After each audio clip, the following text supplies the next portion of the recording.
Shri Ramlila society के द्वारा यह जो दो आयोजन होते हैं, एक और तो कुछ दिनों के बाद रामलीला का मंचीकरण होता है और आप अनेक व्यक्ति ऐसे हैं बहुत बड़ी संख्या में जो उसका दर्शन करते हैं, देख करके आनंद लेते हैं। और वो उसके लिए हम शब्द कहते हैं रामलीला। और ये जो कथा है जो प्रतिवर्ष रामलीला के पहले आपके समक्ष प्रस्तुत की जाती है, उसका तात्पर्य क्या है कि लीला की व्याख्या, लीला तो एक ऐसा दृश्य है कि इसको देखकर छोटे बच्चे भी आनंदित होते हैं, बड़े भी प्रसन्न होते हैं। और उस लीला के पीछे जो उद्देश्य है, जो तात्पर्य है, उसकी जो व्याख्या है, यदि उसे भी आप ग्रहण कर लें तो आपको एक विशेष प्रेरणा और उपादेय सूत्र मिलेगा। गोस्वामी जी ने लीला शब्द का प्रयोग कई अर्थों में, कई दृष्टियों से किया। लीला शब्द का एक प्रयोग तब सामने आता है जब श्री रामनवमी के मध्याह्न में प्रभु श्री रामभद्र कौशल्याम्बा के सामने प्रकट हो गए। जब वे प्रकट हुए तो उनका दिव्य चतुर्भुज रूप था, गले में जय बनमाला थी, अनेक साज सज्जा से विभूषित थे। माँ ने जब दृष्टि उठा करके देखा और वे सोचने लगी ये साक्षात जगत पिता आज पुत्र बन गए।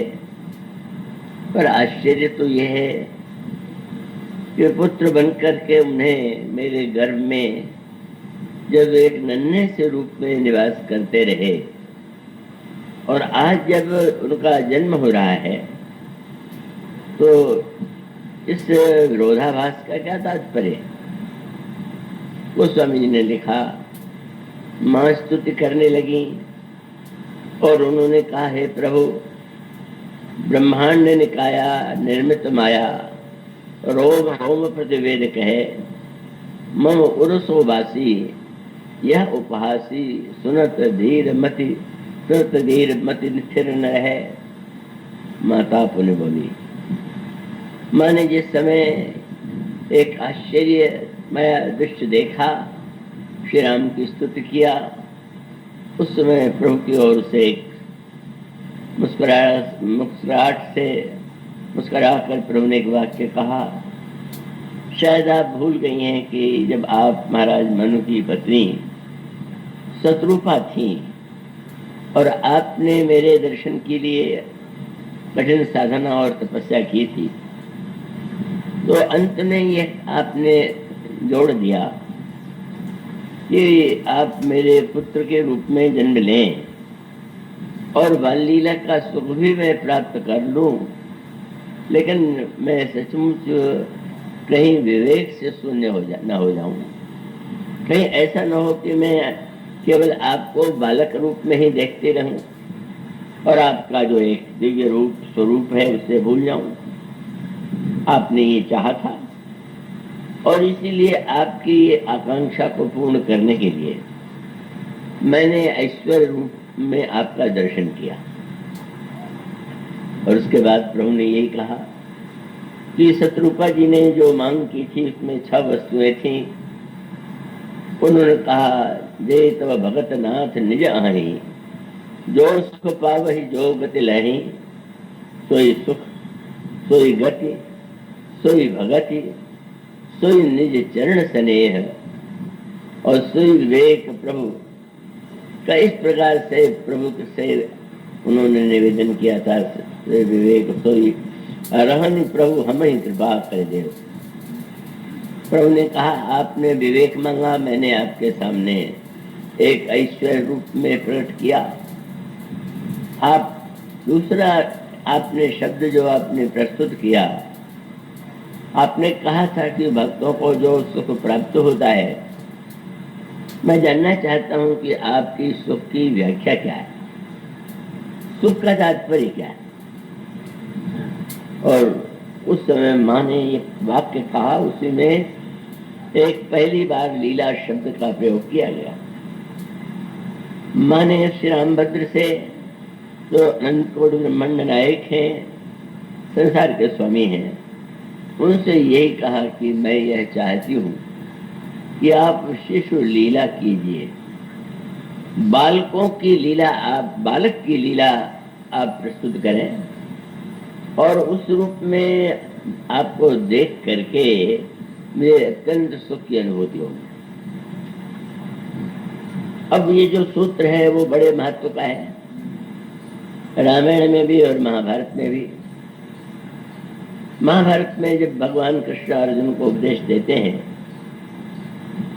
और उस समय भगवान ने उनके सामने अपना विराट रूप प्रकट किया, और वो विराट रूप ऐसा था कि जो इतना विशाल था, इतना अद्भुत था कि देख करके वे एक भयभीत हो गए, माथे पर पसीना आ गया। और उसके पश्चात भगवान ने उस रूप के दर्शन का क्या तात्पर्य है यह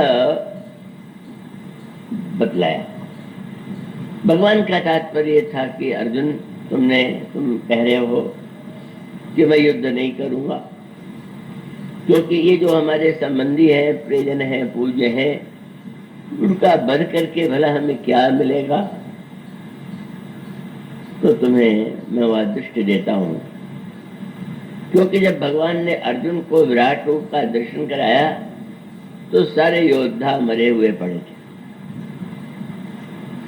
भगवान का तात्पर्य यह था कि तुम इस दृश्य को देखकर यह समझ लो, और उसका प्रभाव जीवन पर क्या होना चाहिए।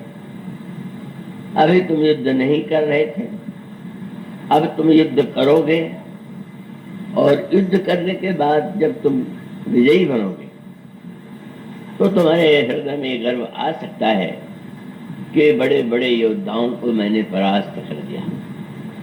विजय प्राप्त करके भी तुम अहंकार से ग्रस्त हो जाओगे।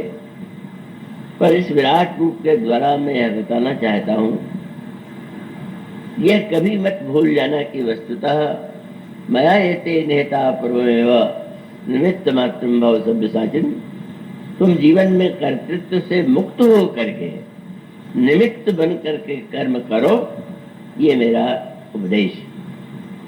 निमित्त और कर्तृत्व का अर्थ आप जानते हैं। जब कोई कार्य, जैसे अगर कोई व्यक्ति युद्ध में, चाहे वैसे भी बुरी वृत्ति वाला, बंदूक से गोली चला करके किसी की हत्या करता दिखाई दे, तो न्यायालय तो उसको अपराधी मान करके दंड देगी, ये स्वाभाविक है और उचित है। लेकिन आपने ध्यान दिया कि जब किसी व्यक्ति ने प्रहार किया तो उसने बंदूक से गोली चलाई, और गोली के प्रहार से वो व्यक्ति मर गया। पर क्या न्यायालय में उस बंदूक को दंड दिया जाएगा क्या? इसके द्वारा हत्या हुई है इसलिए इसे फांसी पर चढ़ा दिया जाए?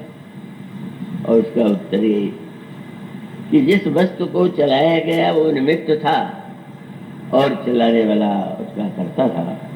इसलिए तुम भविष्य में यह भ्रम न पाल लेना कि मैं सब कुछ करने वाला हूं। इसीलिए मैंने तुम्हें इस रूप का दर्शन कराया कि तुम कर्म करते हुए भी इसका निरंतर अनुभव करो कि जो कुछ मेरे माध्यम से हो रहा है वो भगवान पहले कर चुके हैं।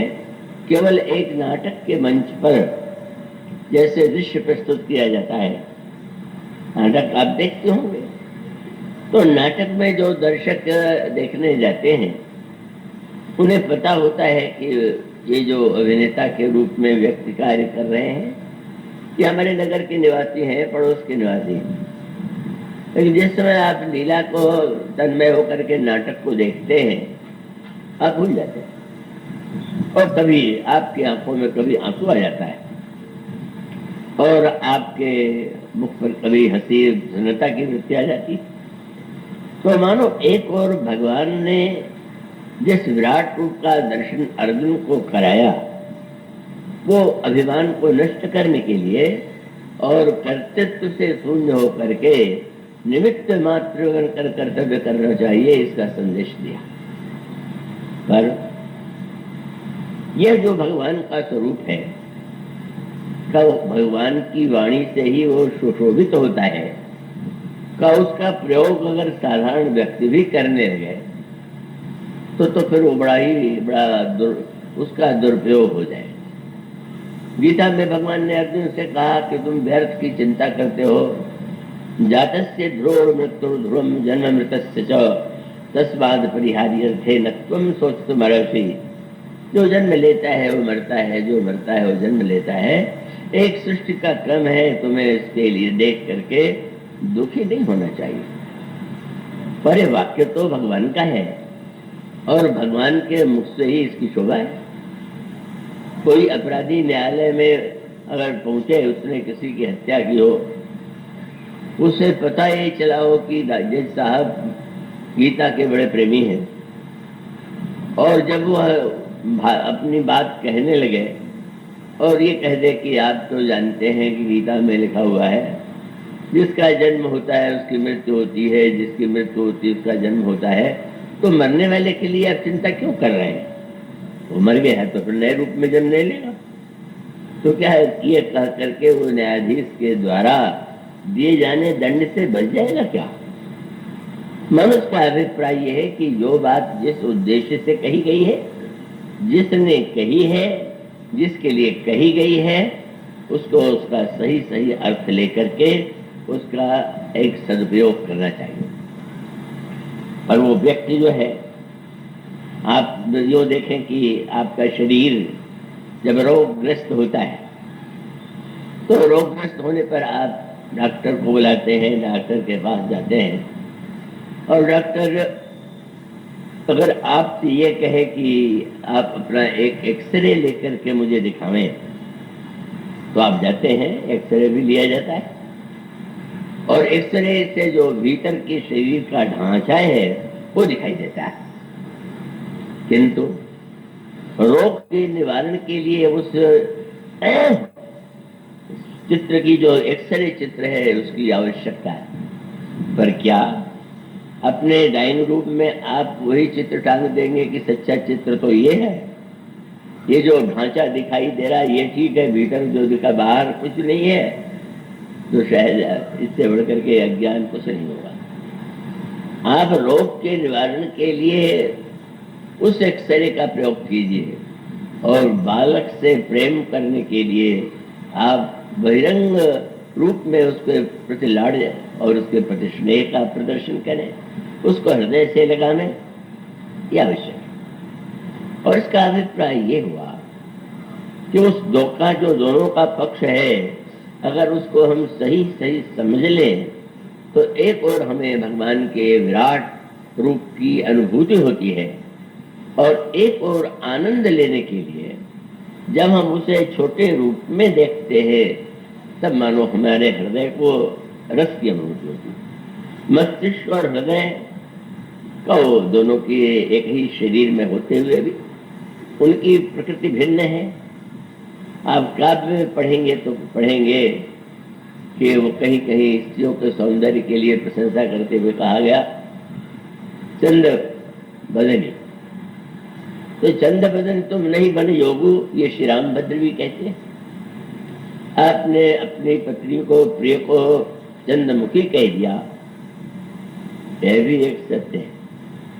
और दूसरे, और जब आप ज्ञान की पाठशाला में ये विद्यालय में शिक्षा प्राप्त करने जाते हैं तो आपके सामने जब वह चंद्रमा का चित्र रखा जाता है, उसके गड्ढे और उसका एक और विचित्र रूप जिसमें कोई सौंदर्यता नहीं दिखाई देती, तो क्या उस चित्र को देखने के बाद, उस दृश्य को देखने के बाद आप उसी की याद रखेंगे? काव्य आपके हृदय को आनंद देता है और ज्ञान आपके मस्तिष्क को प्रेरित करता है, और हमें दोनों में समन्वय करना सीखना चाहिए। मस्तिष्क और हृदय इन दोनों की मांग अलग अलग है, और उन दोनों की मांग जब भी समय के अनुकूल जिसकी आवश्यकता हो, अगर कोई विद्यार्थी विज्ञान का प्रश्न पत्र पढ़ रहा हो, उत्तर दे रहा हो, और कहीं वो चंद्रमा का अर्थ चंद्रमुखी बना दे, अथवा अगर कोई प्रिय काव्य की व्याख्या करने वाला किसी के सौंदर्य को लेकर के कहे कि रे तो नकली है, चंद्रमा तो बड़े बड़े गड्ढे हैं और ये है वो है, किस काम का इसका मुख है, तो सही दृष्टि नहीं है। आप प्रश्न पत्र में वही उत्तर दीजिए जो आप जिस रूप में, छात्र के रूप में आप जिस कक्षा में पढ़ते हैं, जिस क्लास में पढ़ते हैं, उसकी व्याख्या कीजिए। पर जब आप काव्य के रूप में उस पर दृष्टि डालें, तब आपको मस्तिष्क को एक ओर रख करके हृदय के आनंद को व्यक्त करना होता है। कितना भी विज्ञान ने चंद्रमा का रूप जाकर के व्यक्ति ने उसको देखा हो, लेकिन आज भी क्या चंद्रमा का सौंदर्य देख के आपको चांदनी रात देख करके क्या प्रसन्नता नहीं होती? चंद्रमा की शीतलता से क्या आपको आज आनंद मिलना समाप्त हो गया? नहीं नहीं। तो इसका अभिप्राय यह हुआ कि हमें दोनों ही रूपों में, एक तो भगवान को समझने के लिए विवेक के द्वारा, बुद्धि के द्वारा हम उसके स्वरूप को जाने, और दूसरी ओर फिर हम अपने हृदय के आनंद के लिए स्वरूप के स्थान पर रूप का आनंद लें। स्वरूप और रूप का अंतर, स्वरूप का अर्थ है उसका जो स्वयं अपना रूप, और रूप माने कितने सुंदर चित्र आजकल प्रकाशित होते हैं, पर वो प्रत्येक चित्रकार जो चित्र बनाता है सब एक जैसे तो नहीं होते, सबकी एक जैसी आकृति तो नहीं होती है। और इसका अभिप्राय यह है, इसका तात्पर्य यह है कि वस्तुतः हमें हृदय और मस्तिष्क के दोनों के लिए आवश्यकता है ज्ञान और भक्ति की। और यही प्रभु ने मां से कहा, वो स्वामी जी ने कहा, उपजा जब ज्ञाना, जब कौशल्या जी को ज्ञान हो गया कि ये तो साक्षात परमात्मा है, तो प्रभु मुस्कुराने लगे। और मुस्कुराने का अभिप्राय था कि अगर आप इसी रूप में कहीं मुझे देखने लगी, तब तो शायद आपके मन में मुझे दूध पिलाने की इच्छा भी नहीं होगी, मुझे खिलाने की भी इच्छा नहीं होगी। आपको यही ध्यान यदि बना रहा कि मैं तो ईश्वर हूं, तो भविष्य में जो कुछ होने वाला है वह तो शुष्क हो जाएगा।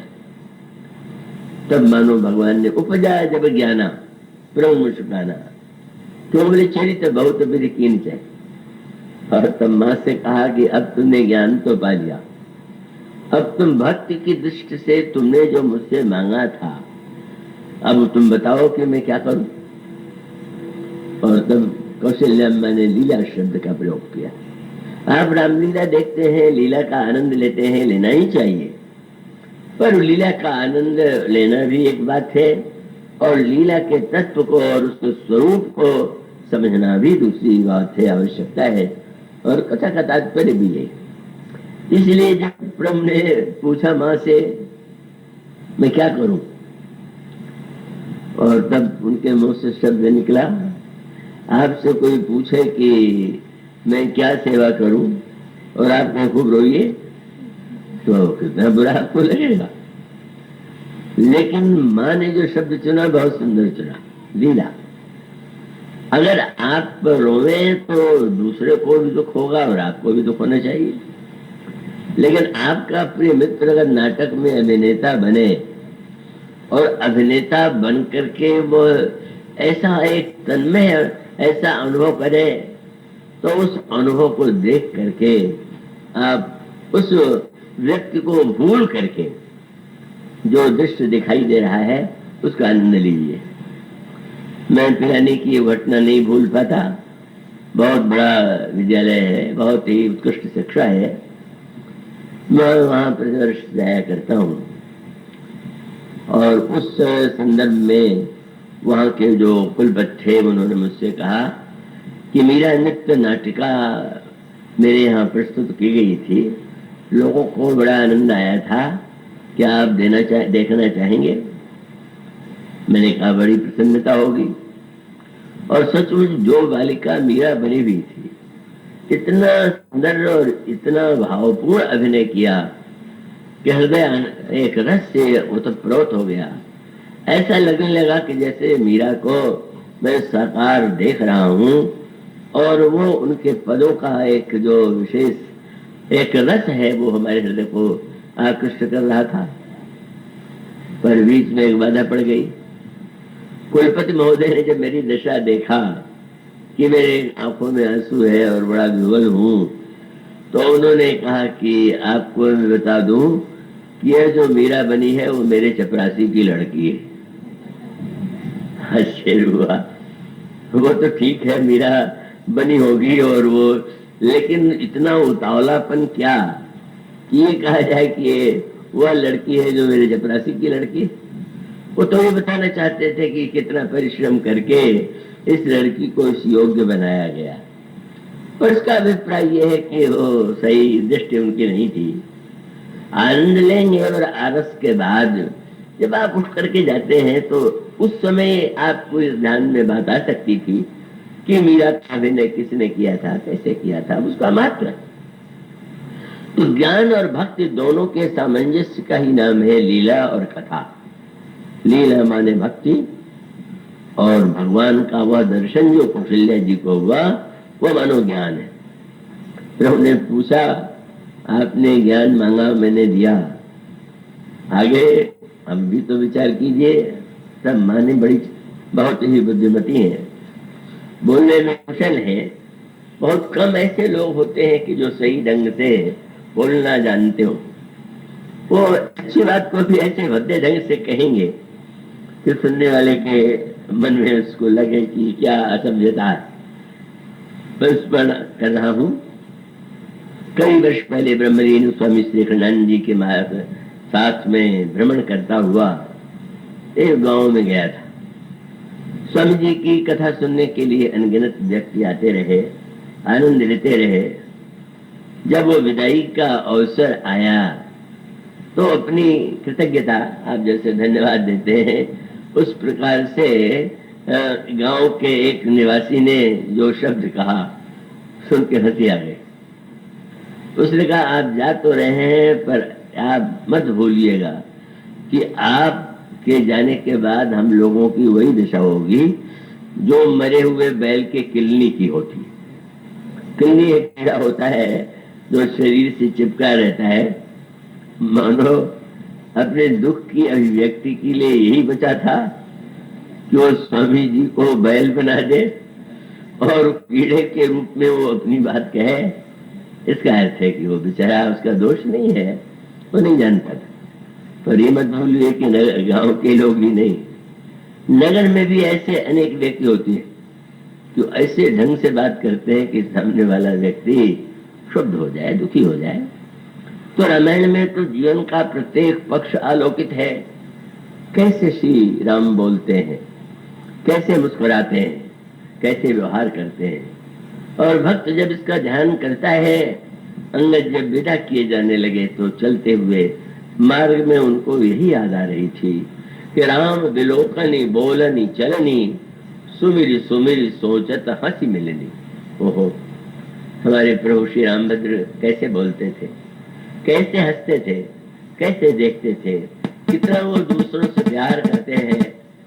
मानो यह आनंद जब हम मानस पढ़ें और कथा सुने, लीला के संदर्भ में भी वही सत्य है कि आप यदि देख सकते हो, आप केवल मनोरंजन के लिए देखें वो भी ठीक ही है, उसे नहीं करना चाहिए। लेकिन आप उसके अंतराल में प्रविष्ट होकर के जो आप लीला में देखते हैं वह आपकी शिक्षा के लिए।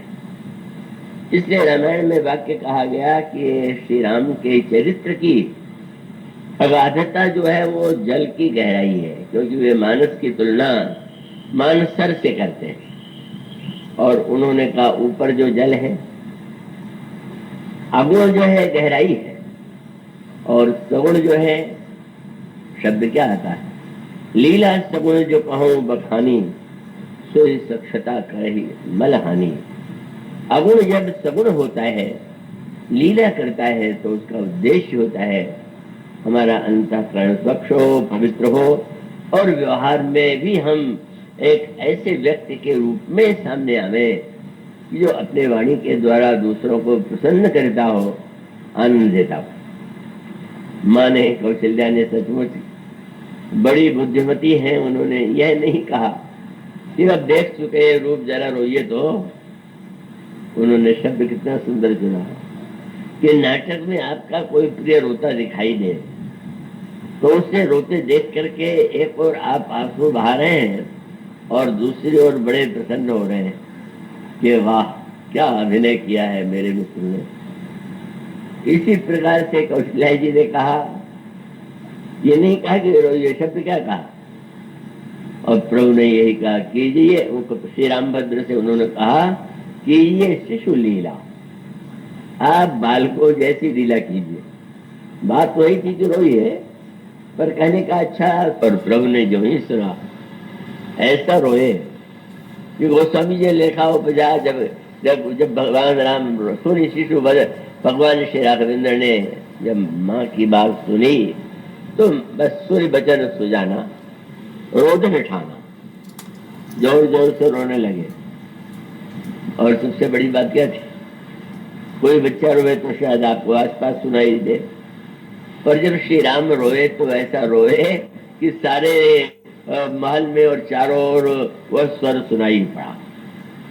गोस्वामी जी कहते हैं कि संभ्रम चली आई सिर शिशु रुदन, परम प्रिय बानी संभ्रम चली आई संग्रामी। इसलिए लीला के माध्यम से हम उस व्यापक को अपनी हृदय की भावना की तृप्ति के लिए उस रूप में देखना चाहते हैं जो हमारे लिए कल्याणकारी है और प्रियक है।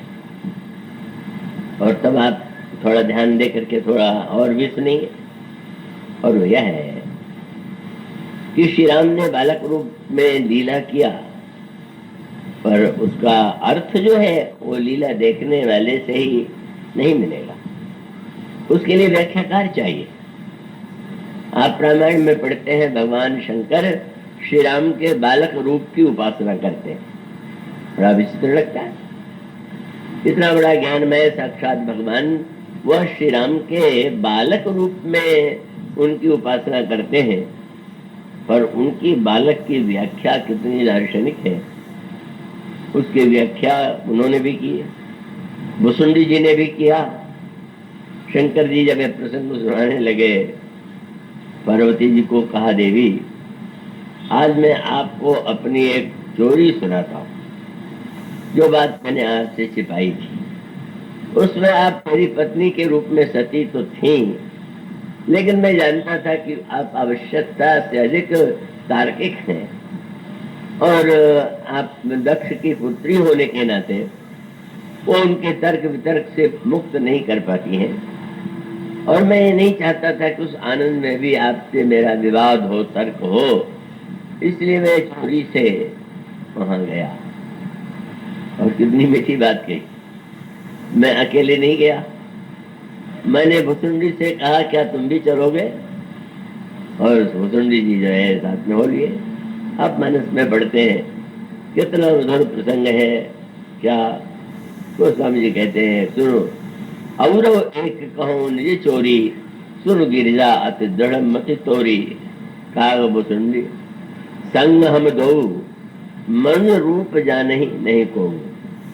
हम लोगों ने अपना रूप बदल लिया कि लोग ये न जानने कि तो शंकर जी हैं या भुसुंडी जी हैं, और मैं अयोध्या के नगर में घूम करके आनंद लेने लगा।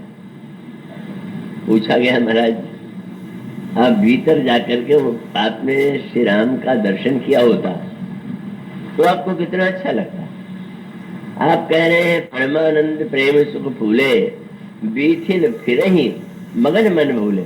गलियों में घूम रहे, गलियों में क्या आनंद है, ये क्या रस लेने की एक पद्धति है। आज हम जीवन में कुछ अधिक शुष्क होते जा रहे हैं, और उसका अभिप्राय क्या, देखने की विधा भी एक ही नहीं होती, बहुत विधाएं होती हैं देखने की। और देखने की कलाओं का जो वर्णन हमारे भक्तों के साहित्य में मिलता है वो बड़ा ही रसमय। एक महान विद्वान चैतन्य महाप्रभु के संप्रदाय में रूप गोस्वामी जी हुए, उनसे पूछा गया कि आप निर्वाण और मोक्ष चाहते हैं कि नहीं।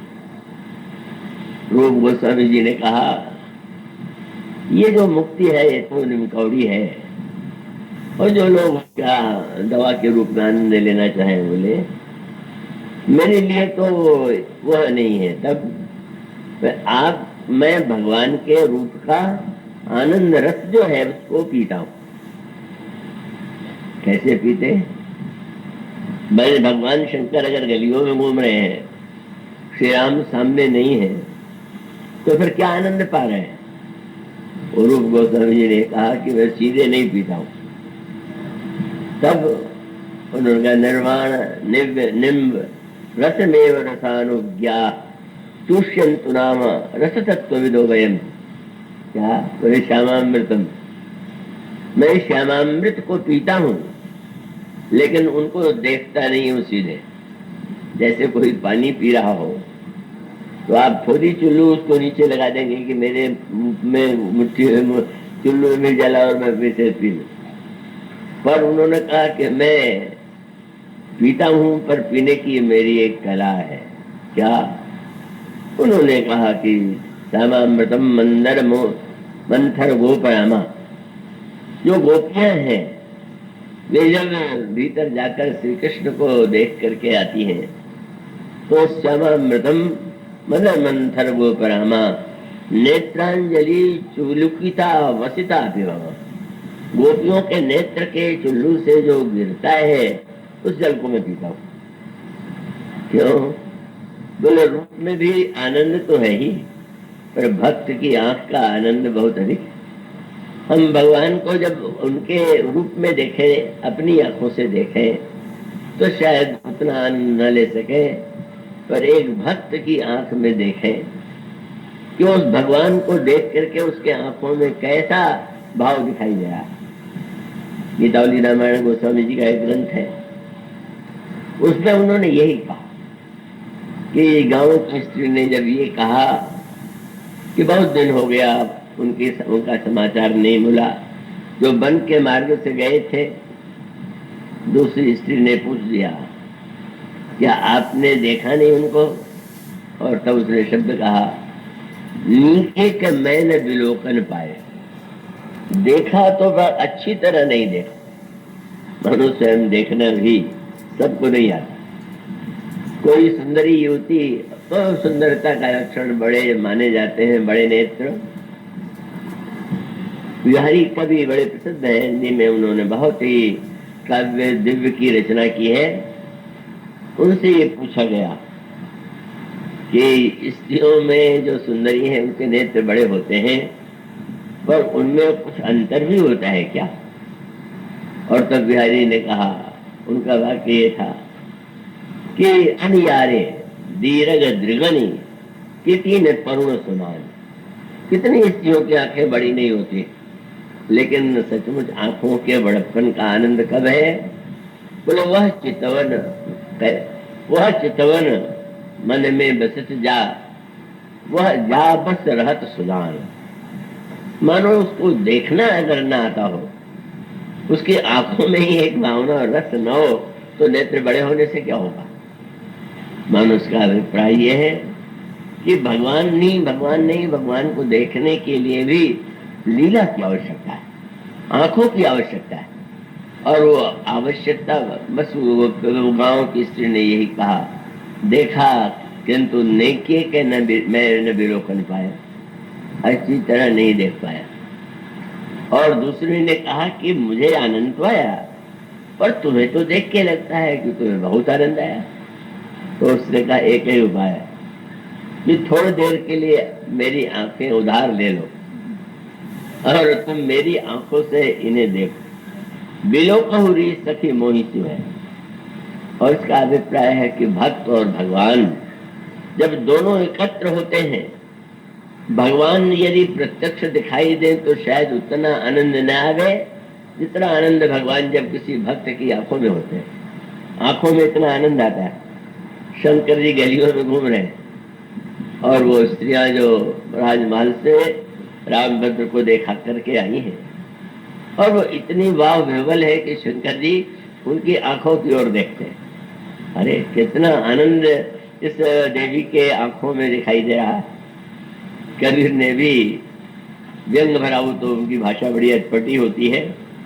किसी ने उनसे कहा कि वो युवती बड़ी सुंदर है, उनकी आंखें तो सुंदर है ही, पर जब वो काजल लगा लेती है तो बहुत सुंदर लगती है। तो कबीर ने अक्षर भाषा में कहा, अरे काजल लगाने से क्या होगा, काजल दिए ते का भया ताकर को ढबना। काजल लगाया तो क्या लगाया, देखना तो आया ही नहीं। भगवान को देखना, या बहुत कम लोगों को भगवान को देखने के लिए दृष्टि प्राप्त होती है। इसीलिए तो जब धनुष तोड़ने का समाचार लेकर के महाराज जनक के दूत आए और भगवान श्री राम ने उनसे कुछ प्रश्न किए, तो यूं देखें तो तर्क युक्त प्रश्न नहीं लगते, पर बड़े रसमय प्रश्न थे। उन्होंने बड़े प्रेम से दूतों को बैठा लिया और बैठा करके पूछने लगे, भैया कहो कुशल दो बारे। भाई यह बताइए, मेरे दोनों छोटे बच्चे कुशल से तो है, पत्र हाथ में, धनुष टूटने का समाचार है, रावण बाणासुर भी जिसे नहीं उठा पाए उसको तोड़ा गया, पर अब भी वो जब राम को नन्हा वारे शब्द कहने लगे, और बारे कहने के बाद फिर और प्रश्न उनके जो थे वो बढ़ते गए। क्या उनका, आप ये बताइए कि आपने अपने मेरे बालकों को अपनी आंखों से देखा कि नहीं? तो भाई भैया कहो कुशल दो बारे, तुम नीके देखा भी तो नीकी तरह देखा कि ऐसे देख लिया? तुम नीके निज नयन निहारे। और फिर उन्होंने ये जो प्रश्न पूछा, किसी से कहा जाए कि ये आप कह रहे मैंने देखा, अपनी आंख से देखा कि दूसरे की आंख से देखा, तो आप कहेंगे कि देखा अपनी आंख से जाता है कि दूसरों की आंख? पर उन्होंने कहा कि नहीं, आप लोगों ने देखा तो अपनी आंखों से और अच्छी तरह देखा कि नहीं? पर प्रश्न यही समाप्त नहीं हो गया। उन्होंने कहा कि अच्छा, अगर आपने अच्छी तरह देखा भी और अपनी आंखों से देखा, तो आप उनका परिचय बताइए। तो जीव के परिचय में तो संकट सामने आते ही है, मुझे उसका अनुभव होता रहता है। सारे देश में घूमते हुए एक नगर के लोग दूसरे नगर में जाते हैं। अगर वो कानपुर में कथा सुन चुके हैं और दिल्ली में, तो वो मुझे देख करके समझते हैं कि मैं जाऊं पास में आते हैं। और फिर मैं जब उनकी ओर देखता हूँ, बड़े विनम्र भाव से मुस्कुरा रहे हैं, तो उनके मुख की ओर देखना उचित ही है। और तब मैं कठिनाई का अनुभव तब करता हूँ कि वो व्यक्ति जब यह कहता है कि आप मुझे पहचानते हैं क्या, और उतना भी हो तो सब पहचानने का दावा कह दे, नहीं तो कहेगा वाह। कई लोग ऐसे होते हैं, उनकी समस्या ये होती है। अभी ग्रंथ प्रकाशित हुआ बड़ा, तस्मै श्री गुरुवे नमः, मेरे प्रेमी श्रद्धालुओं ने एक विशाल ग्रंथ प्रकाशित किया। वो प्रकाशित ग्रंथ जब मेरे पास में आया, तो मैंने कहा ये ग्रंथ जो है जितना लोगों को सुख देगा उससे अधिक दुख देगा। क्यों दुख देगा? बोले वो उस ग्रंथ में मुझे नहीं खोजेंगे, अपने को खोजेंगे कि मेरा नाम इसमें है कि नहीं। और उन्हें जब अपना नाम नहीं दिखाई देगा तो लगा गया व्यर्थ है। तो उसका अर्थ है कि व्यक्ति को अच्छा तभी लगता है कि जिसने उसके निजत्व की अनुभूति हो। और लोग पूछते हैं क्या पहचानते हैं, तो मुझे कहना पड़ता है कि हाँ पहचाने ही लगते, पर इतने भी पीछा नहीं छोड़ते। कहते हैं पहचानते हैं तो मेरा नाम बताइए। अब मेरी सारी कलें खुल जाती है, क्योंकि इतने लोगों में से मैं किसका नाम याद रख पाता हूँ। लेकिन यहाँ पर शब्द जो संवाद हुआ उसमें यही बात है, तुम क्या उन्हें पहचानते हो? केवल देखा है कि नहीं, अपनी आंख से देखा है कि नहीं, क्या अच्छी तरह देखा है कि नहीं, और फिर कहा कि अगर देखा है तो पहचान परिचित होंगे तो उनका स्वभाव आप जानते हो। आप बता दें कि मेरे बालकों का स्वभाव कैसा है तो मैं समझूंगा कि सचमुच आप देख के आए। भूत मुस्कुराने लगे। धन्य है प्रेम के प्रश्न जहां पर इस प्रकार की भाषा दोहराई जाती है। और सचमुच यही आनंद है कि आप जब आप सुनते हैं, कई बार देखा जाता है कि कुछ श्रोता ऐसे होते हैं, सुनते हैं और अगर मित्र बगल में बैठा हुआ और उन्हें आनंद आ रहा हो तो थोड़ा उनको संकेत करते हैं, तुम भी आनंद का अनुभव करो। यह ज्ञान और भक्ति का सामंजस्य जो है, शंकर जी श्री राम को नहीं देख रहे हैं, श्री राम को देख करके जो स्त्रियां आ रही हैं उनकी आंखों में देख रहे हैं, और उनकी आंखों को देख करके वे कहते हैं परमानंद प्रेम सुख फूले, बीथिन फिर ही मगन मल भूले। बस गलियों में मैं देख देख करके अलग अलग देवियों की आंखों में अलग अलग राम के रूप दिखाई दे रहे हैं, मैं आनंदित हो रहा हूं। मानो एक दृष्टि वह है जो यहाँ दिखाई देती है, पर यह बाल रूप क्या है, बाल रूप ग्रहण करने का अर्थ क्या है, और शंकर बालक राम का ही ध्यान क्यों करते हैं। अब वो जो वंदना करते हैं वो शुद्ध वेदांत की एक भावना, वेदांत तत्व है। और भुसुंडी जी जब देखते हैं तो उनके भाषण में भक्त रस की भावना है। शंकर जी ने जो समझा हुआ आपने पढ़ा, यदि हो, यदि ऐसे प्रसंग लोग कम पढ़ते हैं, उन्हें केवल मनोरंजन ही चाहिए, और ऐसे भी कुछ श्रोता मिले कि जिसने मुझसे तो नहीं, किसी ने पूछा आपको कथा कैसी लगी, बोले सिर के ऊपर से निकल गई, उसका मित्र बेचारे के समझ में कुछ नहीं आया। तो इसका अर्थ है कि नहीं, वो भी समझिए, अगर आप ज्ञानी हैं तो शंकर जी से बालक को समझिए, भक्त है वसुंधी को के रूप में राम कैसे हैं उन्हें समझिए, या केवल श्री राम को किस रूप में देखते हैं। मानो वह बालक बालक ही नहीं है, शंकर जी कितना वेदांतिक उसकी वंदना करते हैं। वे कहते हैं बंदो बाल रूप सोई रामू, सब सिद्धि सुलभ जपत जिस नाम। और फिर वेदांत का वो सिद्धांत, झूठो सत्य जाय बिनु जाने, जे भुजंग बिनु रजु पहचाने, जे जाने जग जाई हेराई, जागत जथा सपन भ्रम जाई। ये शुद्ध वेदांत है। मानो हम भगवान की लीला को देखें और देख करके उसके तत्व पर ध्यान दें, उस पर विचार करें, और जो हमारे लिए प्रेरक हो, उपयोगी हो, उसे जीवन में स्वीकार करें। यही लीला और कथा का सामंजस्य है। रामलीला सोसाइटी के द्वारा एक कार्य इसीलिए यदि हो रहा है, मुझे नहीं मालूम कि परंपरा हो रहा है कि सोच के हो रहा है, पर बात बिल्कुल बढ़िया है। तो मुझे विश्वास है कि आप भविष्य में जब लीला का आनंद लेंगे तो पहले उसके चरित्र के रूप के तत्व को समझ करके और भी आनंदित होंगे। बोलिए सियावर राम।